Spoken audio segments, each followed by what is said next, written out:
Bismillahirrahmanirrahim. Assalamualaikum warahmatullahi wabarakatuh. Kami dari kelompok 4 praktikum SSD kelas RC akan menganalisis kode berserta outputnya dari praktikum modul 6 SSD tentang teknik resampling. Berikut adalah anggota kelompok kami, yaitu ada saya sendiri, Anwar Muslim. Selanjutnya ada Taufikur Rahman, ada Cynthia Bella, ada Dinda Nababan, dan ada Cecilia Putri.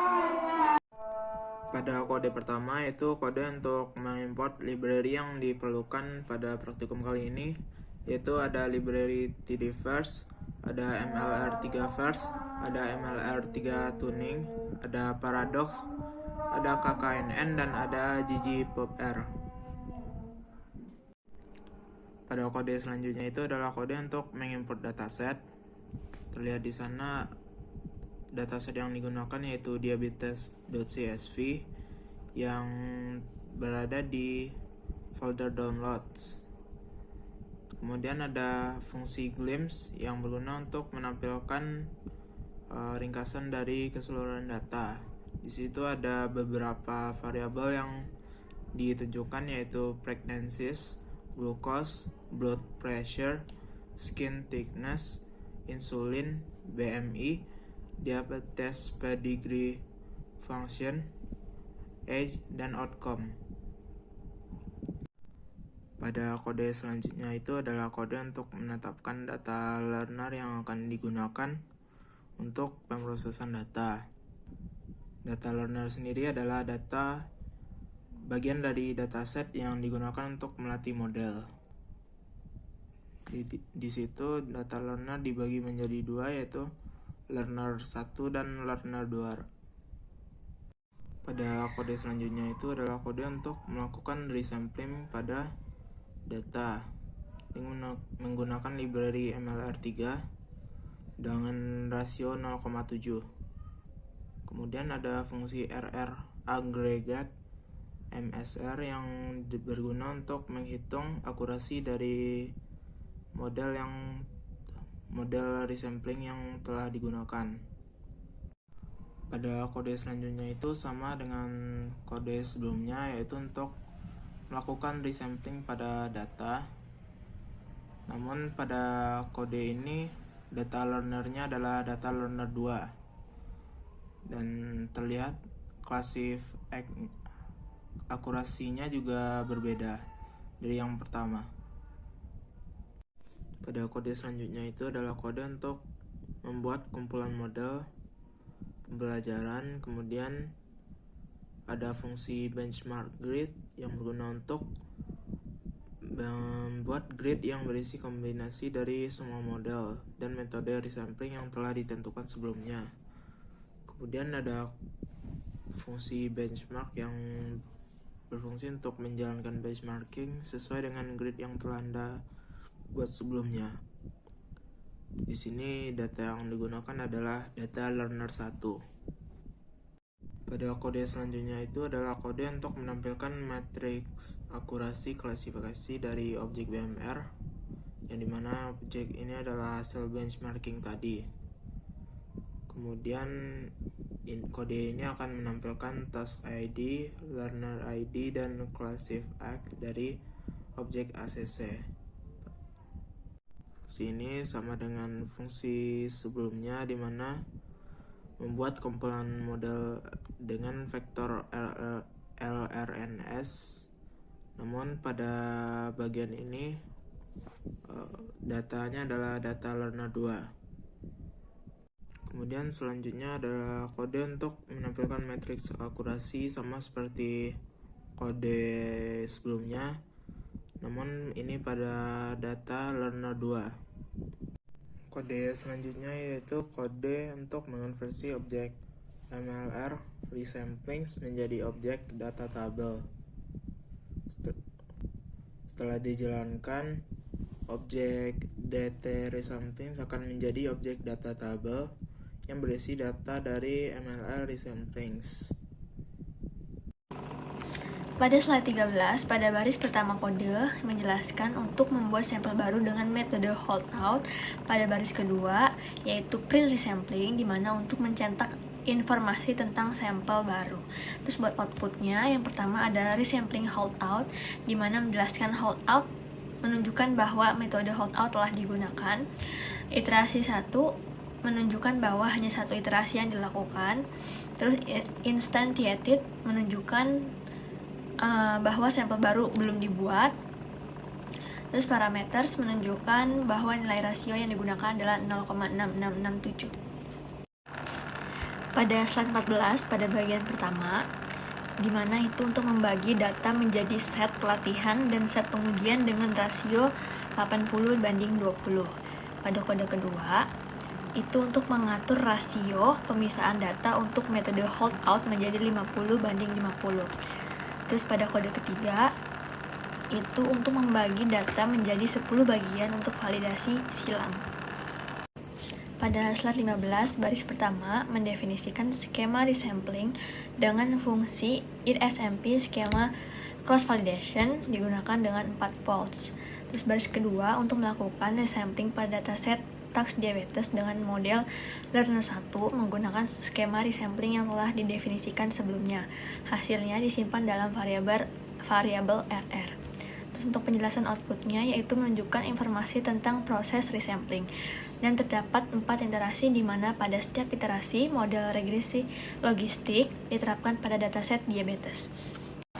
Pada slide 16, kode menjelaskan untuk menampilkan nilai variabel atau ekspresi yang disimpan dalam variabel. Untuk outputnya merupakan output dari codingan sebelumnya yaitu pada slide 15. Pada slide 17, di mana kode digunakan untuk mengubah objek RR menjadi data table, di mana outputnya itu menunjukkan hasil dari proses cross validation dengan 4 iterasi, di mana table menunjukkan tax learner, metode resampling, nomor iterasi, distribusi data, dan nilai intercept dari model regresi logistik untuk setiap iterasinya. Pada slide 18, di mana codingnya yaitu ada RR score. Fungsi ini digunakan untuk menghitung skor resampling untuk beberapa metrik. Dalam hal ini, metrik yang digunakan adalah akurasi klasifikasi dari klasif ACC. Terus ada MSR, di mana fungsi ini digunakan untuk mendapatkan metrik dari objek model. Dalam hal ini, objek model adalah model klasifikasi. Terus ada ACC, di mana variabel ini menyimpan skor resampling untuk akurasi klasifikasi. Terus ada iteration dari klasif ACC, di mana bagian ini digunakan untuk memilih kolom iterasi dan klasif ACC dari data frame ACC. Untuk outputnya yaitu menunjukkan data frame dengan 4 baris dan 2 kolom. Kolom pertama adalah iteration yang menunjukkan iterasi resampling. Kolom kedua adalah klasif ACC yang menunjukkan akurasi klasifikasi untuk setiap iterasi. Di mana codingan yang pertama digunakan untuk menggabungkan hasil dari beberapa replika model, yang dimana MSR itu digunakan untuk mengekstrak metrik dari objek model. Terus dalam hal ini metrik yang digunakan adalah akurasi klasifikasi dari klasif ACC. Pada kode kedua yaitu sama aja dengan kode sebelumnya, cuma ada average sama dengan mikro, yang dimana argumen ini digunakan untuk menentukan cara rata-rata skor metrik. Dalam hal ini rata-rata mikro digunakan yang menghitung rata-rata skor metrik secara keseluruhan tanpa mempertimbangkan kelas individual. Untuk outputnya yaitu yang pertama, rata-rata makro adalah rata-rata skor akurasi klasifikasi untuk setiap kelas individual, sedangkan rata-rata mikro itu adalah rata-rata skor akurasi klasifikasi secara keseluruhan tanpa mempertimbangkan kelas individual. Pada slide 20, di mana codingan itu bertujuan untuk mengubah objek RR menjadi data table, dan RRDT itu mencetak data table tersebut. Untuk outputnya itu menunjukkan data table dengan 4 baris dan 5 kolom, di mana kolom-kolom tersebut adalah task, learner, resampling, iteration, dan list. List adalah distribusi data. Dan output ini menunjukkan hasil dari 4 iterasi cross validation pada data dengan regresi logistik. Pada slide 21, di mana itu dianggap sebagai cara untuk mengakses kolom prediction dari objek data frame RRDT dalam bahasa pemrograman R. Isi dari kolom ini mungkin berisi nilai prediksi yang dihasilkan dari suatu model atau proses analisis lainnya. Pada slide 22, di mana perintah tersebut dalam R digunakan untuk memeriksa apakah dua objek memiliki nilai yang sama secara hampir. Dalam hal ini, RR Data Prediction adalah sebuah vektor atau kolom dari sebuah data frame yang disebut RRDT, dan RRDT Predictions dalam kurung adalah panggilan fungsi pada objek RR. Dan fungsi all equal membandingkan dua objek dan mengembalikan true jika keduanya dianggap sama secara hampir. Pada slide 23, kode tersebut yaitu pred RR prediction dalam R tampaknya dimaksudkan untuk menyimpan hasil prediksi dari objek RR ke dalam variabel pred.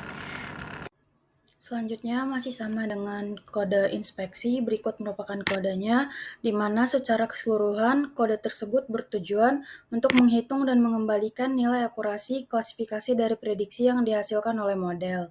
Ini adalah metrik yang sangat umum digunakan untuk mengevaluasi performa model klasifikasi, memberikan gambaran tentang seberapa baik model tersebut dapat mengidentifikasi label kelas dengan benar. Dapat dilihat dari output kode tersebut bahwa nilai akurasi dari prediksi model yang dihasilkan yaitu sebesar 0,7726064 atau sekitar 77%. Selanjutnya yaitu resampling with stratification and grouping. Berikut merupakan kodenya.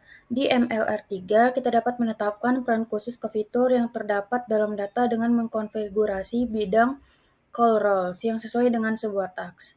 Dua peran kolom relevan yang akan memengaruhi perilaku strategi resampling adalah group atau strata atau stratum. Pada contoh kali ini digunakan dataset penguins. Jadi secara keseluruhan, kode tersebut mempersiapkan dan mengeksplorasi tugas pembelajaran mesin dengan dataset penguins, mengatur year sebagai pengelompokan untuk analisis menggunakan skema resampling loop, dan mengeksplorasi distribusi tahun dalam data. Dari output kode tersebut dapat dilihat distribusi tahun dalam dataset penguins. Secara keseluruhan, kedua kode berikut merupakan kode yang bertujuan untuk menghitung dan menampilkan distribusi frekuensi tahun dalam subset data uji yang dipilih dari objek task group. Di mana pada kode yang pertama, subset data uji yang dipilih yaitu set data uji yang pertama, sedangkan pada kode yang kedua, subset data uji yang dipilih yaitu set data uji yang kedua. Kode tersebut bisa sangat berguna untuk analisis eksplorasi data, misalnya untuk melihat distribusi temporal dari sampel data atau untuk memeriksa apakah data uji mencakup rentang waktu yang diinginkan. Dapat dilihat pada output kode yang pertama bahwa frekuensi distribusi pada tahun 2008 yaitu ada 114, sedangkan pada kode yang kedua frekuensi distribusi pada tahun 2007 ada 110. Pada slide berikut, kode yang pertama penjelasannya sama dengan kode yang sebelumnya, dan dapat dilihat bahwa output dari kode tersebut frekuensi distribusi yang dihasilkan pada tahun 2009 yaitu terdapat 120.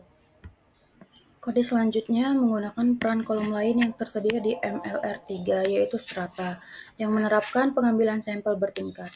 Stratified sampling memastikan bahwa satu atau lebih fitur diskrit dalam set pelatihan dan pengujian akan memiliki distribusi yang sama seperti pada tugas awal yang berisi semua pengamatan.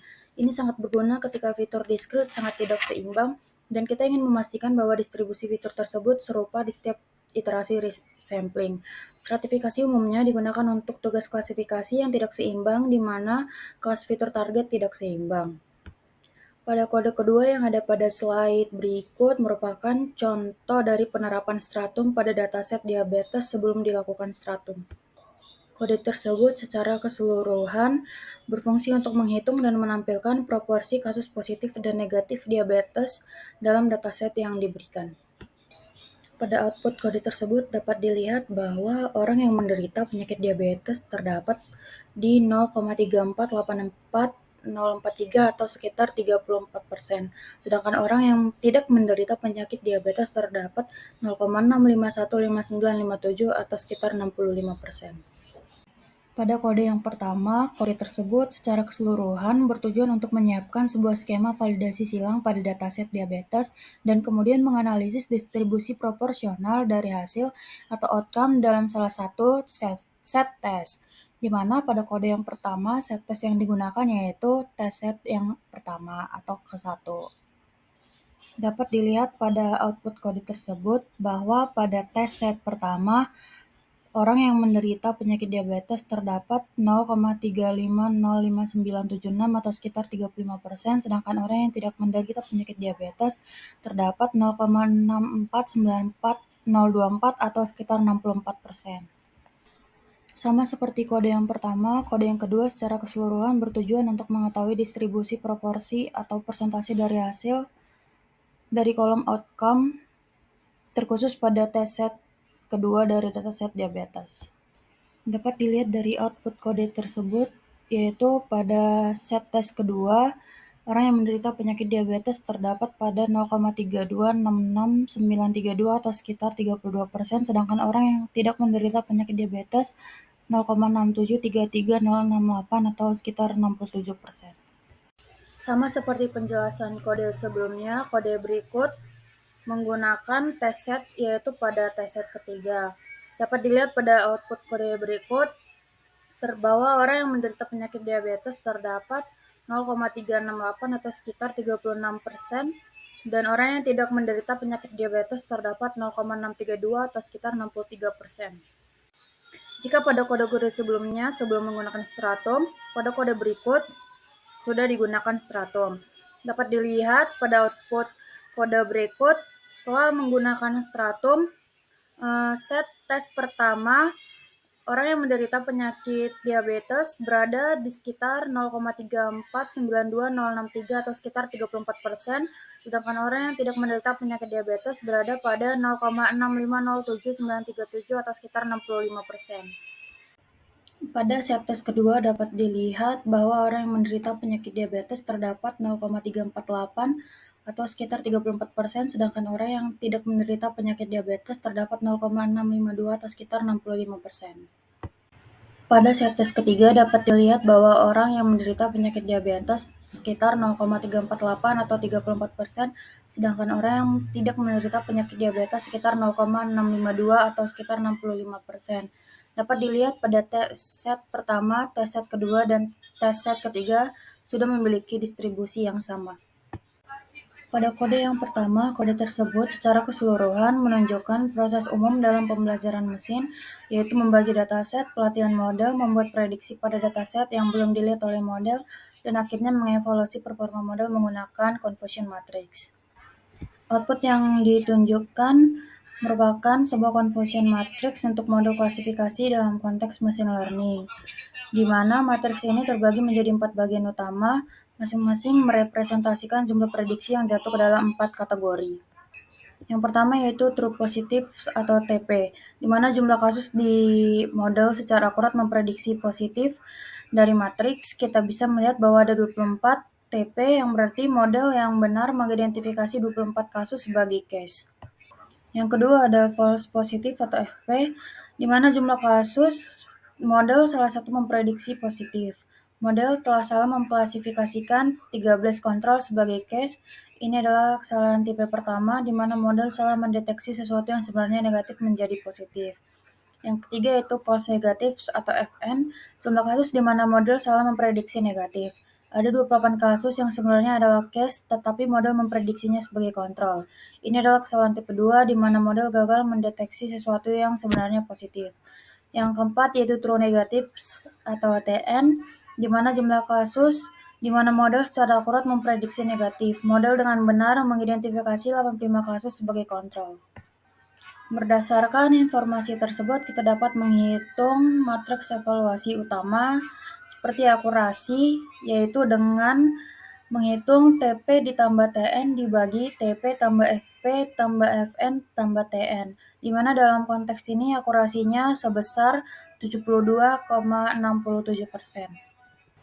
Selanjutnya, package MLR3 Measures memungkinkan untuk menghitung tambahan beberapa pengukuran berbasis confusion matrix yang umum menggunakan fungsi confusion_matrix. Contohnya yaitu pada kode yang kedua. Secara keseluruhan, fungsi confusion matrix dipanggil dengan nilai sebenarnya dari dataset, rate, truth, respon yang dihasilkan oleh model, rate respon, dan definisi false positif, tax diabetes positif, di mana confusion matrix yang dihasilkan akan memberikan insight mengenai jumlah true positif, false positif, true negatif, dan false negatif yang dihasilkan oleh model, yang merupakan informasi penting untuk mengevaluasi dan memahami performa model klasifikasi, terutama dalam konteks klasifikasi binar seperti prediksi diabetes. Kode selanjutnya yaitu memiliki dua bagian. Bagian yang pertama yaitu preset threshold, dan bagian yang kedua yaitu MLR3 Measures Confusion Matrix Pretruth Response Tax Diabetes Positif. Di mana pada kode yang pertama, bagian pertama dari kode menyetel threshold untuk prediksi klasifikasi menjadi sangat tinggi, yaitu 0,99, yang mempengaruhi bagaimana data diklasifikasikan sebagai positif atau negatif. Bagian kedua menghitung dan menampilkan confusion matrix berdasarkan label sebenarnya dan respon model, dengan menggunakan kelas positif yang didefinisikan dalam tugas klasifikasi diabetes. Confusion matrix ini akan memberikan insight tentang performa model, termasuk jumlah true positif, false positif, true negatif, dan false negatif. Pada kode yang kedua, secara keseluruhan, baris kode menggunakan matriks confusion matrix untuk mengevaluasi bagaimana penyesuaian ambang batas ke 0,01 mempengaruhi kemampuan model dalam memprediksi kasus diabetes dengan membandingkan prediksi model atau dengan ambang batas yang disesuaikan terhadap nilai sebenarnya. Matriks confusion ini akan memberikan wawasan tentang akurasi model, sensitivitas, spesifisitas, dan metrik evaluasi lainnya yang bisa digunakan untuk lebih lanjut mengoptimalkan model. Kode di atas menghitung nilai FPR false positive rate dan TPR true positive rate dari beberapa threshold dalam dataset. Nilai-nilai FPR dan TPR tersebut ditampilkan pada tabel sebagai berikut. Blok kode di atas melakukan pipelining atau proses pre-processing data sebelum dilakukan analisis lebih lanjut. Standardized PO scale membuat objek pre-processing untuk melakukan penskalaan atau scaling data.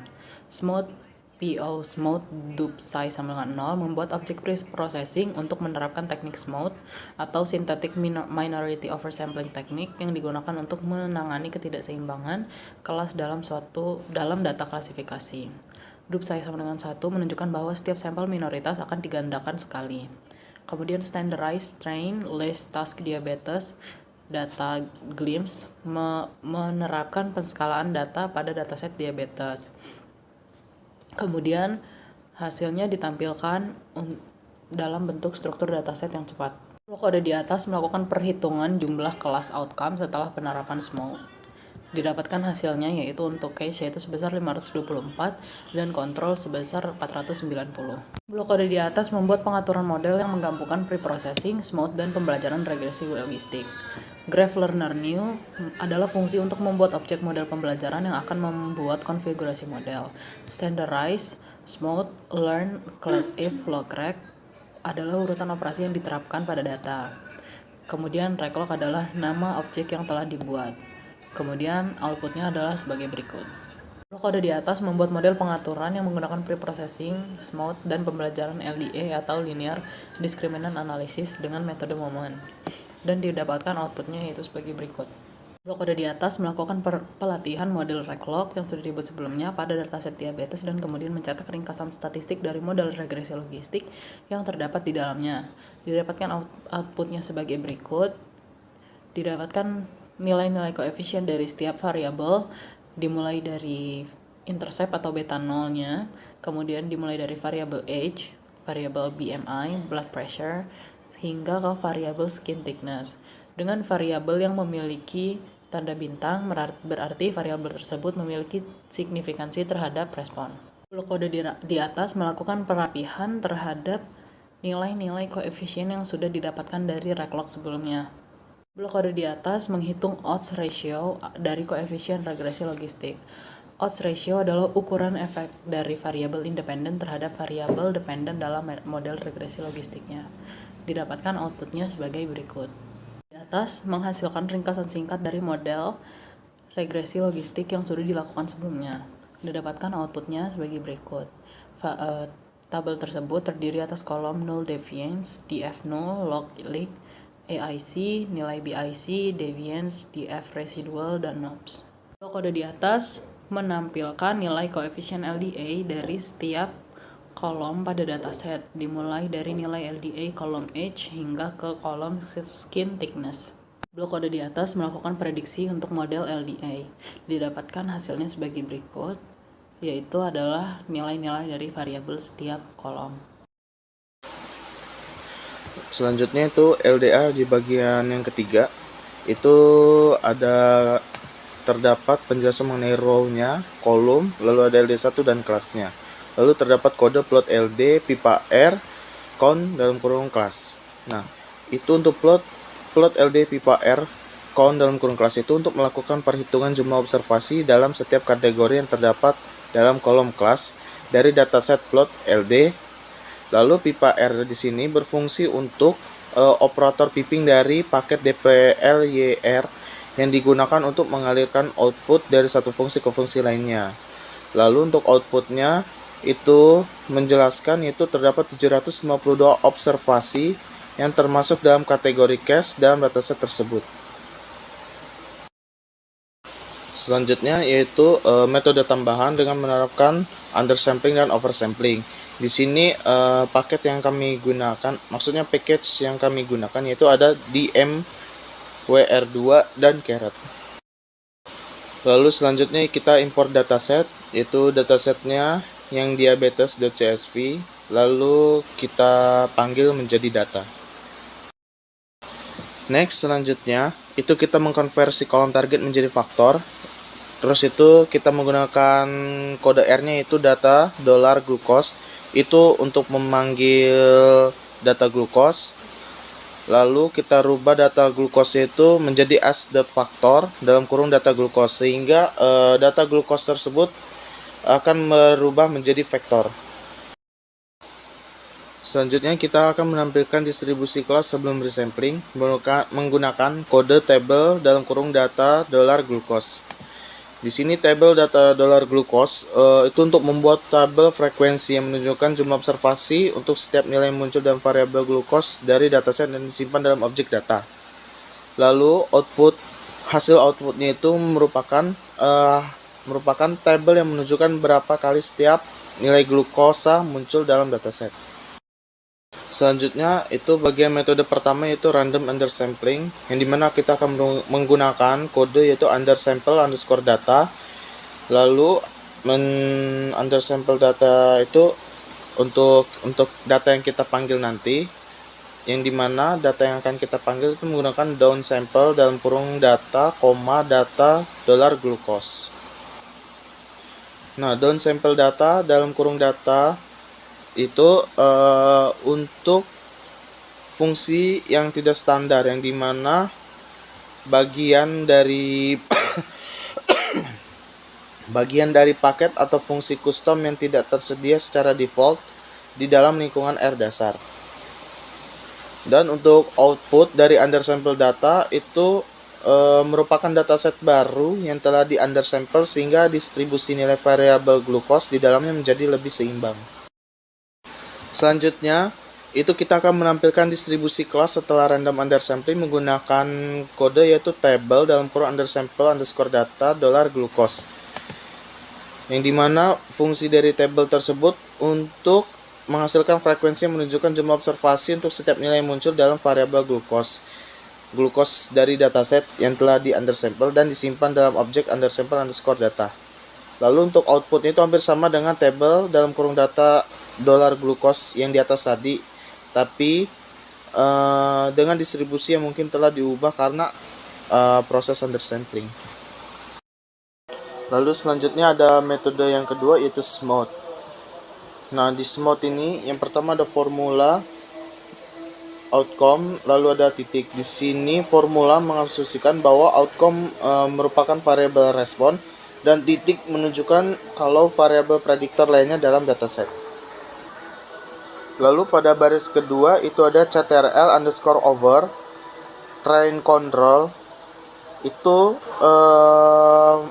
ctrl_over itu sebagai train control dengan metode cross validation dengan perhitungan probabilitas kelas menggunakan teknik oversampling smooth. Lalu pada baris ketiga ada model lalu petik 2 GLM itu untuk menentukan model yang akan digunakan. Ya, untuk menentukan model yang akan digunakan yaitu modelnya yaitu GLM. Lalu baris yang keempat itu ada set.sheet 123, itu merupakan nilai acak dari reproduktibilitas. Lalu yang baris selanjutnya ada model underscore over train, itu melatih model regresi logistik menggunakan fungsi train dari package caret. Nah, yang dimana model ini menggunakan dataset diabetes dengan formula yang telah ditentukan sebelumnya menggunakan train control yang telah didefinisikan dengan teknik oversampling smooth. Lalu ada pred underscore over predict, itu untuk melakukan prediksi menggunakan model yang telah dilatih pada seluruh dataset diabetes. Yang baris terakhir ada confusion matrix, itu untuk membuat matrix mengevaluasi kinerja model, lalu membandingkan prediksi model dengan nilai sebenarnya dari variable outcome. Penjelasan outputnya, ini ada hasilnya tuh reference, di mana terdapat prediksinya yaitu cache dan control. Lalu untuk bagian Y-nya yaitu cache dan control, di mana cache dan cache itu 152, cache control itu 53. Lalu untuk cache control bagian X-nya itu 110. Lalu untuk control itu 437, di mana hasilnya itu akurasinya sekitar 0,7832, 95% CI-nya yaitu 0,752 dengan jadi secara singkat, model ini memiliki kinerja yang cukup baik dengan akurasi yang relatif tinggi. Lalu evaluasi yang komprehensif seperti membantu untuk memahami beberapa baik model dapat melakukan prediksi dan di mana mungkin terdapat ruang untuk peningkatan.